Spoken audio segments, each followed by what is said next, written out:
Salam sejahtera Malaysia. Denyut nadi suara rakyat terus bergema di channel ini. Nampaknya Najib Razak memang dalam perjalanan ke penjara. Apabila tidak ada penghujahan yang membantu dia, nanti baru ada penghujahan melalui secara bertulis. Tapi tuan-tuan dan puan-puan, kalau kamu setuju bahawa Najib memang amat tipis untuk menang dan sebenarnya dalam perjalanan ke penjara, kamu boleh komen, ya betul, kesian dia. Macam mana pun tuan-tuan dan puan-puan, kita tetap perlu kesian kepada Najib Razak. Okey, kenapa saya kata Najib dalam perjalanan ke penjara?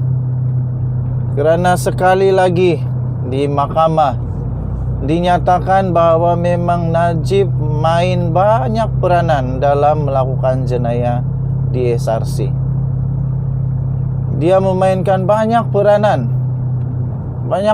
yang Najib terlibat dalam jenayah yang berlaku di SRC. Itu kata peguam pendakwa di mahkamah. Tuan-tuan dan puan-puan yang dihormati sekalian, selepas 2 hari, 3 hari, 4 hari perbicaraan Najib Razak, Najib dikatakan mainkan banyak peranan dalam melakukan jenayah di SRC. Timbalan pendakwa raya dengan menunjukkan bukti, iaitu V. Sintambaram, ketika beliau berhujah di Mahkamah Persekutuan, telah berhujah dengan bukti bahawa Najib Razak telah memainkan banyak peranan bagi melaksanakan niat jenayah Najib dalam SRC. Pendakwa raya itu berhujah bahawa perayu, iaitu Najib Razak, telah memainkan peranan sebagai Perdana Menteri nombor 1, nombor 2 Menteri Kewangan, nombor 3 pemegang saham tunggal Menteri Kewangan yang diperbadankan atau MOF Incorporated, dan seterusnya penasihat emeritus SRC. Wow, besarnya kuasa Najib untuk mengelak daripada berlakunya jenayah ini di SRC. Tapi malangnya menurut menurut pendakwa raya V. Sintambaram, keempat kuasa inilah yang telah dimainkan oleh Najib Razak dalam peranannya dengan jenayah yang berlaku dalam SRC International. Sintambaram berhujah bahawa ini menunjukkan Najib berniat melakukan jenayah atas pelbagai kapasiti yang membolehkan perayu melakukan 7 kesalahan yang telah disabitkan terhadapnya. Tuan-tuan dan puan-puan yang dihormati sekalian, kita tahu pada tahun 2020 yang lalu Mahkamah Tinggi Kuala Lumpur telah mensabitkan Najib bersalah dengan pertuduhan yang berkaitan dengan 42 juta dana milik SRC. 1 tuduhan salah guna kuasa, 3 tuduhan pecah amanah jenayah CBT, dan 3 tuduhan pengubahan wang haram. SRC pada mulanya menjadi anak syarikat 1MDB sebelum menjadi milik penuh MOF Incorporated. MOF INC yang juga memiliki 1MDB. Jadi Najib memang penuh dengan kuasa ketika berlakunya skandal keuangan paling besar di dunia, 1MDB. Dia mempunyai semua kuasa untuk mengelak berlakunya jenayah-jenayah di SRC ini. Denyut nadi suara rakyat terus bergema di channel ini. Kita jumpa lagi. Bye-bye Malaysia. Salam sejahtera Malaysia, selamat pagi. Ramai manusia yang sekarang ini sibuk mau keadilan untuk Najib Razak. Sampai sanggup buat apa saja, termasuk menyerang sistem kehakiman, menyerang individu-individu dalam kehakiman dengan banyaklah cara. Tapi saya nak tanya, kalau mau keadilan, saya mau tanya, adilkah apa yang berlaku? Saya contoh saja. Ada orang didapati mencuri Milo di kedai runcit, diserahkan ke polis. Tak sampai berapa lama masuk penjara. Ada orang pecah amanah 1-2 ribu, ada yang 4 ribu, 5 ribu, pecah amanah, dimasukkan penjara serta merta, cepat betul masuk penjara. Ada penjawat awam yang sudah berada di penjara sekarang ini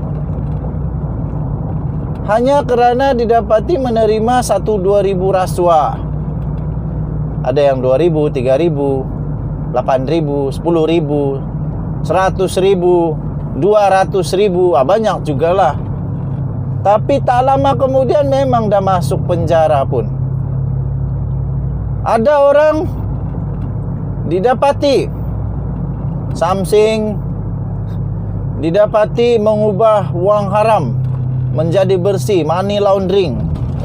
Setelah disiasat memang betul terjadi, tak semena-mena masuk penjara.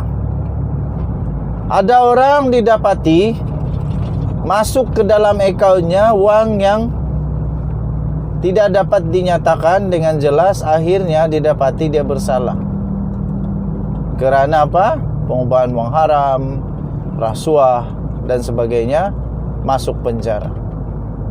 Lebih teruk lagi tuan-tuan dan puan-puan, ada orang yang menjadi kambing hitam, keldai. Menjadi keldai maksudnya apa? Dia tak tahu apa-apa, disalahgunakan akaunnya dan sebagainya, didapati bersalah. Mungkin bukan di negara Malaysia lah untuk ini, tapi semua yang lain yang saya sebutkan itu di negara Malaysia.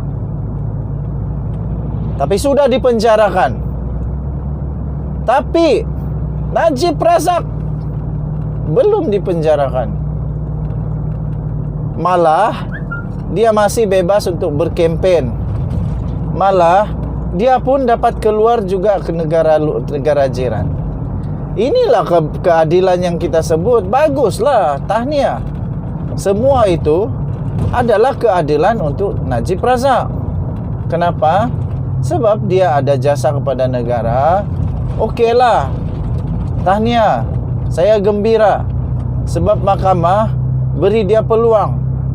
Beri dia peluang untuk pergi berkempen, beri dia peluang untuk dia pergi ziarah anak dia di Singapura. Walaupun ramai orang kata dia bukan saja pergi tengok anak dia, tapi dia pergi main golf pula. Jumpa orang-orang yang entah apa, kenapa dia jumpa tak tahulah.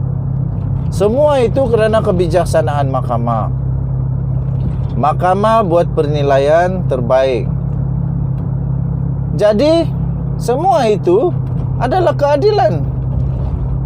Semua itu adalah keadilan. Jadi kalau Najib Razak, permohonan rayuan dia ditolak, itu pun keadilan juga.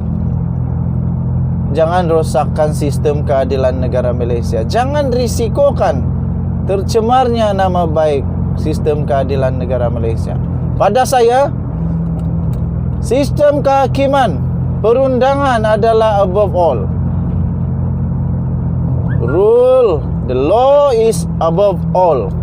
Saya menyeru supaya badan kehakiman perundangan negara Malaysia, sistem kehakiman dan keadilan negara Malaysia. Jangan tunduk kepada mana-mana individu, jangan tunduk kepada mana-mana badan politik atau siapa saja, jangan tunduk. Kekalkan integriti, tegakkan kebenaran, keadilan harus ditegakkan. Baru ngam. Baru ngam. Jadi saya puji kepada hakim-hakim negara Malaysia yang arif lagi bijaksana. Ini barulah betul tahniah diucapkan. Denyut nadi suara rakyat terus bergema di channel ini. Kita jumpa lagi.